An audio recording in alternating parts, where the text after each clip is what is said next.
کہ انہوں نے ساری دنیا میں خبر گئی کہ عمران خان کو کرپشن کیس پہ اٹھا لیا۔ اب یہ یاد رکھیں کہ شوکت خانم کے لیے اور نمل یونیورسٹی کے لیے میرے نام پہ، میری کریڈیبلٹی پہ 10 ارب روپیہ ہر سال اکٹھا ہوتا ہے، اور اس کے علاوہ جو کراچی کا ہسپتال بن رہا ہے وہ 30 ارب کا ہے، یہ تیسرا ہسپتال ہے، اور پھر نمل یونیورسٹی کی ایکسپینشن ہو رہی ہے، اس کے لیے پیسہ اکٹھا کر رہا ہوں۔ تو ایک آدمی کی جب ساری دنیا میں آپ نے اس طرح غیر قانونی طور پہ کیا تو ساری دنیا میں پیغام کیا گیا کہ عمران خان کسی کرپشن میں ملوث ہے، اور اس کی وجہ سے متاثر ہو سکتی ہیں یہ اربوں روپے کے جو میں ہر سال پیسے اکٹھے کرتا ہوں۔ اس لیے میں نے اس کے اوپر ہر جانا کیا، اور اسی لیے میں صرف یہاں نہیں، میں سپریم جوڈیشل کاؤنسل میں اس کی کمپلینٹ کروں گا۔ یہ بدنیتی کے اوپر ہوا، یہ چھپا کے انہوں نے کیا، یہ پہلے سے پلان تھا، یہ انہوں نے مجھے ذلیل کرنے کے لیے کیا ساری دنیا کے سامنے۔ آرام سے بھی اٹھا لیتے، پولیس آ کے مجھے پکڑ کے لے جاتی، وارنٹ دکھاتی، میرے پاس کون سی وہاں کوئی فوج تھی یا لوگ تھے۔ تو آخر میں اس چیز کے اوپر میں صرف یہ کہنا چاہتا ہوں کہ یہاں سے پری پلان بنا ہوا ہے کہ کسی نہ کسی طرح عمران خان کو پکڑ کے تو جیل میں ڈالو، تو راستے سے ہٹا دو۔ یہ پوری تیاری ہے، 150 کیسز ہیں، اور اب یہ حالات ہیں کہ اتنا پریشر ڈالا ہوا ہے انہوں نے کہ میرے وکیل گھبرانا شروع ہو گئے ہیں۔ پہلے تو انہوں نے سارے کارکن پکڑ لیے ہمارے، اور میں خاص طور پہ وہ 10,000 کارکنوں کے اوپر آج بھی میں اپیل کرتا ہوں، ساری ہیومن رائٹس آرگنائزیشن کو میں اپیل کرتا ہوں کہ اتنا بڑا ظلم ہے کہ ان کو جیلوں میں بند کیا ہوا ہے، ان کو دہشت گردی کے اوپر رکھا ہوا ہے، اس کے لیے ایک شناخت پریڈ ہوتی ہے، اس کے لیے لازمی ہوتا ہے کہ آپ ان کو پروڈیوس کریں۔ وہ کہتے جی ہمارے پاس عملہ ہی نہیں ہے، وہ شناخت پریڈ ہوتی ہے، اس کے اوپر لے کے ہی نہیں آتی پولیس۔ ججز آرڈر کرتے ہیں وہ لے کے نہیں آتے، ججز کے آرڈرز وائلیٹ کرتے ہیں، اور پھر کئیوں کو اٹھایا ہوا ان کو پریزنٹ ہی نہیں کر رہے کیونکہ اوپر کیس ہی نہیں لگا رہے تاکہ ان کو عدالت بھی نہ لے جانا پڑے۔ لوگوں کو بند کیا ہوا ہے چھوٹے کمروں میں، گندے حالات ہیں اس کے اندر، کئیوں کے اوپر تشدد کیا جا رہا ہے۔ میں سارے پاکستان کے اندر، دیکھیں میں اس وقت سب پاکستانیوں سے اپیل کرتا ہوں کہ یہ جو ہو رہا ہے یہ یاد رکھیں کہ یہ ملک کو ادھر دھکیلا جا رہا ہے، وہ اس ملک کے اندر نفرتیں پیدا کی جا رہی ہیں۔ ایسی نفرتیں پھٹتی ہیں ملک میں جب تک ایک پولیٹیکل پارٹی منظم رہتی ہے۔ ہم کوئی کسی قسم کا ہم نے آج تک 27 سال میں انتشار نہیں کیا۔ 9 مئی کو میں پھر سے رپیٹ کرتا ہوں کہ سب کنڈیم کرتے ہیں، سارے، کوئی پاکستانی نہیں ہے جو وہ سمجھتا ہے کہ جو جلانا کیا، جو آرسن کی گئی، جو بلڈنگ جلائی گئی، یہ خاص طور پہ یہ جو کور کمانڈر کا گھر، سب اس کی مذمت کرتے ہیں۔ لیکن کیا کوئی تحقیقات انڈیپینڈنٹ نہیں ہونی چاہیے؟ اور کیا کوئی یہ نہیں کوئی آج تک کسی سے پوچھا کہ جو 25 لوگوں کو ڈائریکٹ گولیاں ماری گئی تھیں، نہتے لوگوں کو، کیا ان کو کوئی والی وارث نہیں ہے؟ کوئی پوچھے گا نہیں کہ انہوں نے کیا غلطی کی تھی؟ سب نہتے تھے، سب جو مارے گئے ہیں۔ یہ حالات ہیں آپ کے اتنا خوف پیدا کر دیا ہے کہ وہ لوگ سامنے ہی نہیں آ رہے۔ ہم لوگوں کو جب کہتے ہیں کہ ہم نے آپ کو کمپنسیٹ کریں گے، ان کی فیملیز کو، کوئی غریب لوگ تھے، ایک بیچارہ سارا گھر سنبھالتا تھا، اس کو گولی مار دی، وہ اتنے ڈرے ہوئے ہیں ان کے گھر والے لوگ کہ وہ سامنے ہی نہیں آ رہے۔ اب ایسی فضا پیدا کی ہوئی ہے، چھپے ہوئے ہیں، لوگ کہتے ہیں کہ ہم نے سامنے نہیں آنا۔ اور کارکنوں کا یہ حال ہے کہ ہمیں پتہ ہی نہیں پوری طرح چل رہا کہ کتنے کارکن اندر ہیں، کتنے جیلوں میں، کیونکہ وہ چھپے ہوئے ہیں۔ ہمیں یہی نہیں پتہ چل رہا کہ اصل میں کتنے لوگوں کو اس دن گولیاں لگی تھیں، کیونکہ ہمارے کارکن باہر ہوں گے تو بتائیں گے کیا، باقی یا چھپے ہوئے ہیں یا وہ جیل میں ہیں، اور جیل میں برے حالات کے اندر رکھا گیا۔ تو میں اس لیے نون لیگ کو بھی آج ایک بات کہنا چاہتا ہوں، اور پیپلز پارٹی کو بھی، اور پی ڈی ایم کی پارٹیز کو بھی۔ دیکھیں یہ جو ہو رہا ہے نا، یہ یاد رکھیں کہ میں اس ملک کی اسٹیبلشمنٹ کو 27 سال سے میرا واسطہ پڑا ہے۔ آپ کو پتہ بھی نہیں چلے گا جب یہ بند کمرے میں پلان اے سے پلان بی پہ جائیں گے، آپ کو پتہ بھی نہیں چلے گا۔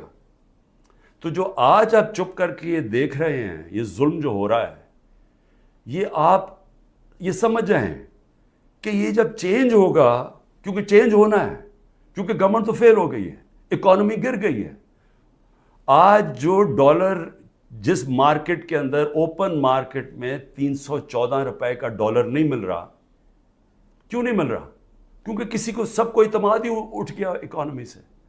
تو اگر یہ حالات ہیں اور پہلے ہمارے اوپر سے یہ سب شور مچا رہے تھے 24%، ہماری 12% انفلیشن تھی. مہنگائی ہمارے زمانے میں 12.4% تھی.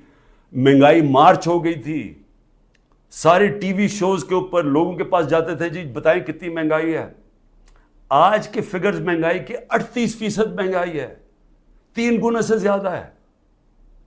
اور آج جو حالات ہیں لوگوں کے، نہ مہنگائی کنٹرول ہو رہی ہے، فیکٹریاں بند ہو رہی ہیں، بے روزگاری بڑھ رہی ہے.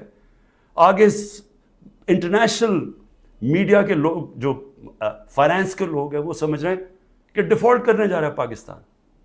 ان حالات کے اندر یہ اگر آپ سمجھتے ہیں پی ڈی ایم والوں کہ آپ بڑی دیر بیٹھے رہیں گے یہاں، میں آپ کو یقین دلاتا ہوں کہ جب پلان بی بنے گا، ہو سکتا ہے آپ ادھر پھنس جائیں. جو آج ہمارے سے ہو رہا ہے ہو سکتا ہے آپ سے بھی یہ ہو. اور یہ مجھے یہ کہنا کہ جی ہمارے زمانے میں یہ ہوا تھا، اس سے بڑا جھوٹ کوئی بول نہیں سکتا.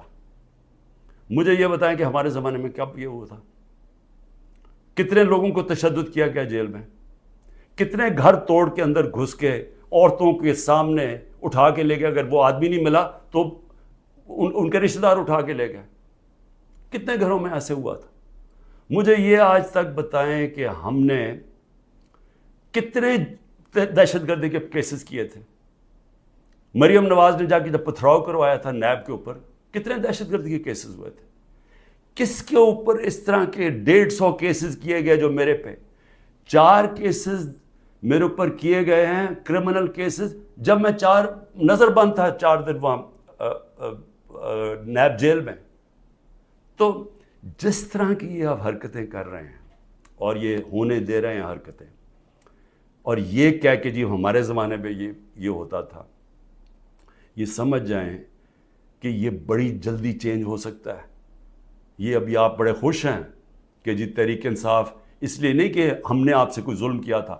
میں پھر سے ریپیٹ کرتا ہوں، 95% کرپشن کے کیسز اب پہلے آپ کے زمانے میں بنے ہوئے تھے. اسحاق ڈار آپ کے زمانے میں بھاگا، نواز شریف کے بیٹے آپ کے زمانے میں بھاگے. یہ جو کیسز بنائے ہوئے تھے یہ سارے آپ کے زمانے میں ہوئے ہیں. صرف پھر سے شہباز شریف کے جو 16 ارب کا ایف آئی کا کیس تھا اور جو نیب کا کیس تھا، وہ ہمارے زمانے میں 8 ارب کا.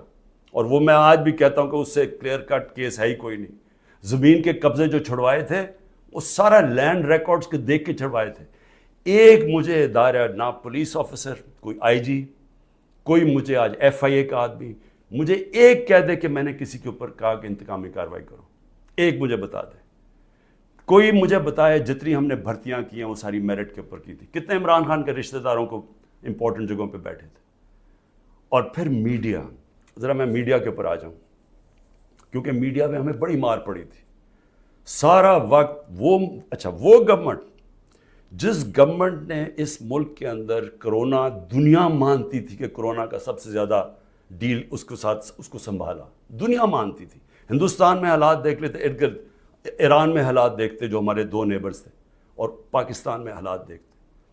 اپنے ملک کو جس طرح ہم نے نکالا ہے اور بڑی رسک لے کے، تو میں آج یہ سوال پوچھتا ہوں کہ ہمارے طرف اخبار اٹھا کے دیکھ لیں جو ہماری مٹی پلیت کی گئی ہے میڈیا میں. اور ایک کیس ڈال دیجیے رانا ثناء اللہ کے اوپر، وہ ڈرگز کا کیس تھا. رانا ثناء اللہ کا اے این ایف نے کیس کیا تھا، جن کے اوپر ایک میجر جنرل صاحب بیٹھے ہوئے تھے. اور ہم نے کیبنٹ میں جب رانا ثناء اللہ کا کیس آیا، کیبنٹ میں پریزنٹیشن مانگی اس سے کہ کہیں غلط کیس تو نہیں کر دیا. اور انہوں نے ایک فریم بائی فریم بتایا کہ یہ کیسے یہ رانا ثناء اللہ پکڑا گیا تھا منشیات میں. میں نے تو کسی کو نہیں کہا، نہ میری کیبنٹ نے کسی کو کہا. تو اس لیے یہ کہنا کہ آپ کے زمانے میں بھی کچھ تھا، ہمارے زمانے میں کچھ نہیں تھا. اور میں آج آپ کو آگے بھی بتا دوں کہ الیکشن جب ہوں گے، یہ میری آج پیشن گوئی مان لیں، جو مرضی کر لیں آپ، جیتنا تحریک انصاف نے انشاءاللہ.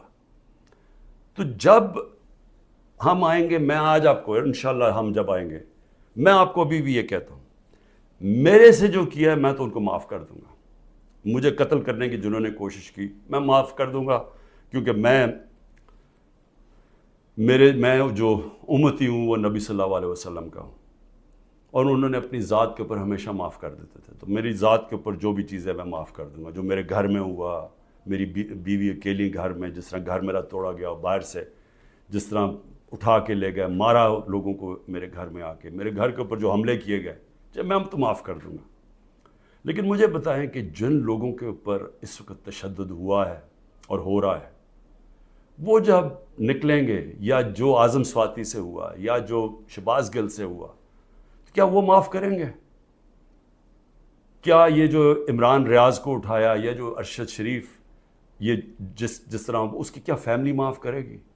کیا یہ جو ورکرز جب نکلیں گے جن کو جانوروں کی طرح رکھا گیا ہے، کیا ان کو پتہ ہے کون کون سے؟ اور پولیس والوں نے زیادہ تر اچھا برتاؤ، ان کی بری رپورٹس نہیں ہیں، نامعلوم افراد نے زیادہ ظلم کیا، لیکن کئی گلو بٹ جو انہوں نے شامل کیے، کیا ان کو معاف کر دیں گے؟ جنہوں نے 25 مئی کو کیا، ہم نے چپ کر کے بیٹھ گئے، ہم نے کسی کو سزا ہی نہیں دی جب 25 مئی کو انہوں نے ظلم کیا تھا. تو کیا اب